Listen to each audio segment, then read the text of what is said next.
going on right now in the northwestern Xinjiang region of China, and the tension, of course, that it's ongoing right now between the Chinese communist government and the Uyghur Muslims minorities in China. So the whole problems regarding Muslims as well, the government, although international communications and Muslim organizations have expressed a great concern about over the situation that's going right there right now, and yes, no concerned actions, no sincere actions have been taken at all.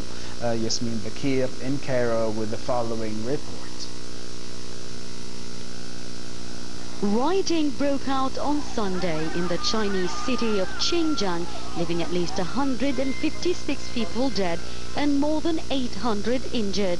Unrest has continued, with hundreds of Uyghurs facing off against police in Urumqi on Tuesday. Beijing blames ethnic Muslim Uyghurs for the violence, but exiled Uyghurs say police fired on students. Demonstrators said they have been demanding justice for 2 Uyghurs killed last month in a fight with ethnic Han Chinese at a factory in southern China. On Tuesday, parliamentary police with shields and rifles lay a band of spikes across the road to block access to an alley of apartment blocks near where the shootings occurred and where many poorer minority Uyghurs live. They continued to block roads leading into the main Uyghur district near the Grand Bazaar market. The Uyghurs, who number 9 million in Xinjiang, have complained about an influx of Han Chinese and government restrictions on the Muslim religion. They accuse the Han of discrimination and the Communist Party of trying to erase their language and culture. The unrest has become a major challenge for this country's communist leaders in a sign of their growing concern about the situation. Until now, it's obvious that the Chinese government is dealing with the tensions in China from a security and stability perspective. There are current international talks about the deteriorating stability in Chinese region. The Chinese government is rejecting to deal with the demands of Uyghurs because they believe they are religious and ethnic demands. And as you know, China is a communist country which follows a power and aggression strategy in ending the current tensions. On the other hand, the Uyghurs is insisting their demands to be considered. In my opinion, I don't think this strategy that the Chinese government is following will reach anywhere or achieve peace and stability in China. On the contrary, this action will only escalate violence and tensions that could result in chaos. China's efforts to restore stability in the riot-hit Xinjiang region has won credit from the Shanghai Cooperation Organization, the SCO, which recognizes that stability in Xinjiang benefits all nations in the region. The statement demonstrated that the SCO member states understood well that the situation in Xinjiang bears closely on that of the entire surrounding region, and stability in Central and South Asia would in turn promote the enduring peace and common prosperity of all countries there. Meanwhile, 3 forces of terrorism, separatism and extremism, however, have been proven counterproductive to social stability and people's well-being. While using media to cause confusions, the forces have also resorted to violence that undermined social stability. However, the current escalating situation in China has raised international concerns on peace and stability of the country. I think we need to consider how to reach stability and peace in China on 2 levels. First, how the international communities will deal with the Uyghurs' demands. I think that despite of the sympathy the international communities showed to after the recent violence in China, yet I don't believe the international communities will do much in considering the Uyghurs' demands for several reasons. For instance, the US now is engaged in dealing with the various more essential files, such as that of North Korea and Tibet. The US needs full Chinese government's cooperation in the future, and it cannot pressure the Chinese government to meet the Uyghurs' demands.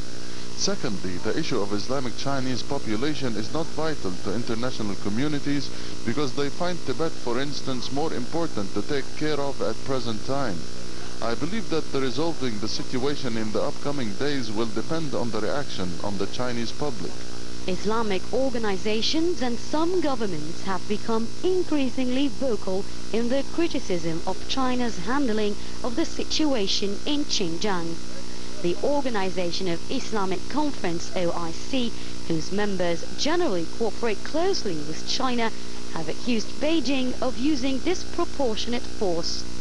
The Islamic world now is expecting from China a major and responsive power in the world arena with historical friendly relations with the Muslim world to deal with the problem of the Muslim minorities in China.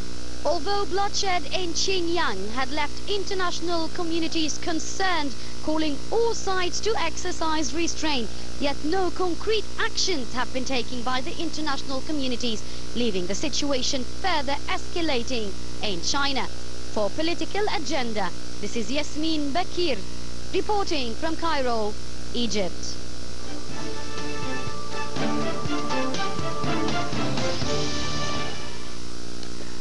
Thanks a lot, Yasmin, for that report. And let us right now welcome another guest who's joining us, Mrs. Jennifer Bremer, who's an associate professor and director of the public policies at AUC from Cairo. Welcome to the program. Thank you very much. Let me direct the first question to you right now. What's going on in Xinjiang province, and let's say what's going with the Islamic population right there, let's say the minorities, Muslims in China. What would you think? Well, how would you report or mirror what's going on right there? Well, I think this situation has been going on for a very long period there. You can actually trace the conflict between the Han Chinese and the Uyghur back substantially before even the start of the current People's Republic of China. So this is a very old conflict, and it has its roots both in ethnic and in, of course, religious and geopolitical reasons. But one of the major factors that needs to be recognized is that Xinjiang, the province and where these problems are taking place, is also the source for about 20% of China's oil reserves. So there are a number of very complicated factors that make this a difficult problem for the Chinese government to deal with, and indeed for the international community. Right. And right now, what's going on right there with the conflict and everything that's going on right here. Let me direct the question to you, Mr. Jerry Leach. And upon what's going on, of course, we heard the opinion of Mrs. Jennifer, but still, there's a major thing going on right now in Xinjiang province as well with the Uyghurs. And from your own perspective, is it the whole opinion, the whole problem goes back to oil? I mean, we find the problem of oil goes on between countries, but not a country within itself. So how would you, let's say, reply on that statement?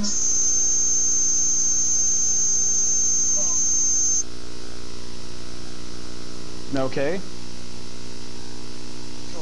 Xinjiang for quite a number of years, in fact, more than 2,000 years. They've been there in that territory much, much longer than the Chinese have. In that territory, they've actually brought together their own empire, and at different points in time, different kinds of states as well. At the time that the civil war between communists and nationalists was being fought over in the eastern part of China, the Uyghurs reached an arrangement with the nationalists, and the nationalists were going to recognize them as essentially a republic, an autonomous republic, something like the republics of the Soviet Union. In other words, they were going to rule themselves within the framework of China.